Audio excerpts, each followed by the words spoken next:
Hello dear students, आज हम पढ़ेंगे कक्षा 8 गणित की प्रश्नावली 3.3 के प्रश्न संख्या 8 को। चलिए आज की क्लास को स्टार्ट करते हैं। उससे पहले अभी तक भी आपने इस वीडियो को लाइक नहीं किया, वीडियो को लाइक करेगा, चैनल पे पहली बार है चैनल को सब्सक्राइब जरूर करेगा। तो देखिएगा प्रश्न संख्या 8 में कहा जा रहा है निम्न आकृतियां GUNS और RUNS समांतर चतुर्भुज है, x तथा y ज्ञात कीजिए, लंबाई सेंटीमीटर में। देखिएगा साथियों, यहाँ पे सबसे पहले आपको दो समांतर चतुर्भुज दिए गए। इन समांतर चतुर्भुज में कुछ मान आपको दिए गए हैं और कुछ मान आपके अज्ञात है। उन अज्ञात मानों को आपको ज्ञात करना है। यह प्रश्न आपके बहुत ही ज्यादा सरल है, तो आइएगा बिल्कुल सिंपल तरीके से हम इस प्रश्न को सोल्व करते हैं। सबसे पहले यहाँ पे लिखेंगे हल।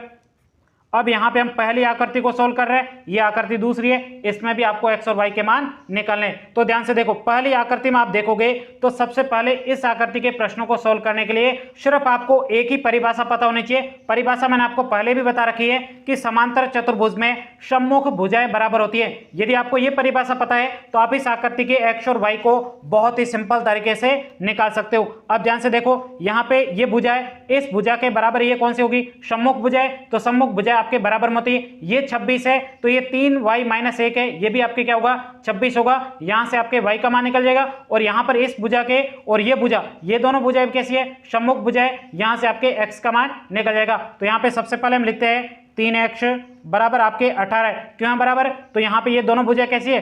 सम्मुख भुजाएं। तो यहां पे लिखेंगे सम्मुख भुजाएं। सम्मुख भुजा होने के कारण ये दोनों बराबर है। अब यहाँ पे x के गुणा में 3 है, 3 को पक्षांतर करेंगे, x बराबर 18/3। तो यहाँ पे x बराबर आपके कितना आ जाएगा? 6 आ जाएगा। तो ये आपके यहाँ पे x का मान हमने निकाल दिया।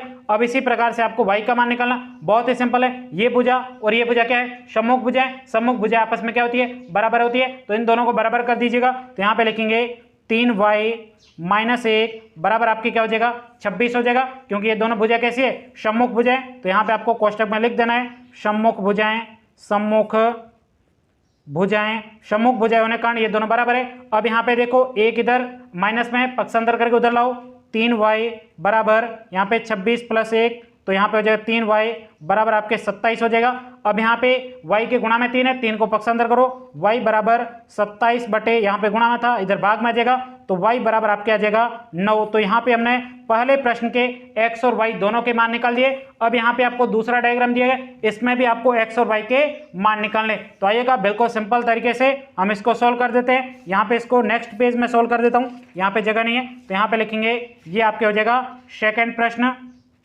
सेकंड प्रश्न में आप देखोगे तो इस प्रश्न में भी आपको यहाँ पे सिर्फ एक परिभाषा पता होनी चाहिए। कौन सी परिभाषा है? तो यहाँ पे देखिएगा, एक परिभाषा है समांतर चतुर्भुज में विकर्ण एक दूसरे को समद्विभाजित करते हैं। ये मैंने आपको पहले भी बता रखी है, एक बार वापस से बता दूं, समांतर चतुर्भुज में विकर्ण एक दूसरे को क्या करते हैं? समद्विभाजित करते हैं। यही आपके परिभाषा यदि आपको पता है तो आप इस प्रश्न के x और y को बहुत ही सिंपल तरीके से निकाल सकते हो। कैसे? देखिएगा, ये दोनों आपके क्या है? विकर्ण है। विकर्ण एक दूसरे को विभाजित करते हैं। ये यदि 20 है तो y + 7 भी आपके क्या होगा? 20 होगा। यहां पे आपको एक मान निकालना है, तो पहले y का मान निकाल दीजिए, उसके बाद में आपको x + y का मान निकालना है। तो यहां पे सबसे पहले हम क्या करते हैं? यहां से y का मान निकालते हैं। तो यहां पे हम लिखेंगे दूसरे प्रश्न में y + 7 बराबर आपके कितना हो जाएगा? 20 हो जाएगा। यहाँ पे आपको देख सकते हो डायग्राम में आपको दिया गया y + 7 बराबर 20 है। अब यहाँ पे 7 को उधर पक्षांतर करो, तो यहाँ पे लिखेंगे y बराबर 20 -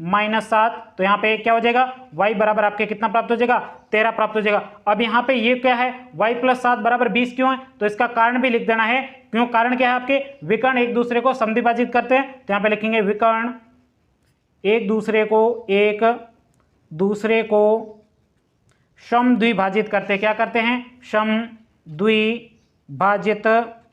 करते हैं। समांतर चतुर्भुज में विकर्ण एक दूसरे को क्या करते हैं? समद्विभाजित करते हैं, इसलिए y + 7 बराबर क्या हो जाएगा? 20 हो जाएगा। तो यहां से आपके y का मान निकल चुका है। अब यहाँ पे सिर्फ और सिर्फ आपको किसका मान निकालना है? यहाँ से आपको x और y, यहाँ पे y का मान निकाल दिया, अब सिर्फ आपको x का मान निकालना है। तो यहाँ पे देखिएगा, ये भी आपके विकर्ण है, तो विकर्ण एक दूसरे को समद्विभाजित कर रहे हैं, इसका मतलब y + x + y और ये 16 दोनों क्या हो जाएंगे? बराबर हो जाएंगे। तो इन दोनों को बराबर कर दीजिएगा, जिससे आपके यहाँ से किसका मान निकल जाएगा? x का मान निकल जाएगा। तो यहाँ पे हम लिखेंगे x + y बराबर आपको 16 दिया गया। यहाँ पे आप देख सकते हो x + y बराबर में आपके 16 हो जाएगा। ये बराबर में क्यों है? तो यहाँ पे भी आपको सेम कारण लिख देना है। विकर्ण एक दूसरे को क्या करे? समद्विभाजित। यहाँ पे लिखेंगे विकर्ण एक दूसरे को समद्विभाजित करते हैं, समद्वि यानी दो बराबर भागों में भाजित करते हैं, ये आपको कोष्टक में लिख देना है। अब ध्यान से देखिएगा, यहाँ पे y का मान अभी हमने निकाला कितना 13, तो यहाँ पे y का मान रखने पर यहाँ पे लिखेंगे y का मान रखने पर चलेगा, y का मान रखते हैं तो यहाँ पे हो जाएगा x प्लस y का मान कितना 13 रख दो, यहाँ पे 13 बराबर आपको 16 दिए गए, यहाँ पे x बराबर 13 को पक्ष अंदर करिए, 16 माइनस 13 तो यहाँ पे x बराबर आपके कितना आ जाएगा, यहाँ पे आपके 3 आ जाएगा। तो इस प्रकार से हमने यहाँ पर x और y दोनों के मान निकाल दिए और पहले वाले डायग्राम में भी हमने x और y का मान निकाल दिया था। तो यहीं तक कि आपको इस प्रश्न को सॉल्व करना था। उम्मीद करता हूँ ये पूरा प्रश्न आपको बहुत ही अच्छे तरीके से समझ में आया होगा। यदि कहीं पर भी कोई डाउट हो तो आप मुझे कमेंट्स करके बता सकते हो। मिलते हैं अगली क्लास में, तब तक के लिए जय हिंद जय भारत।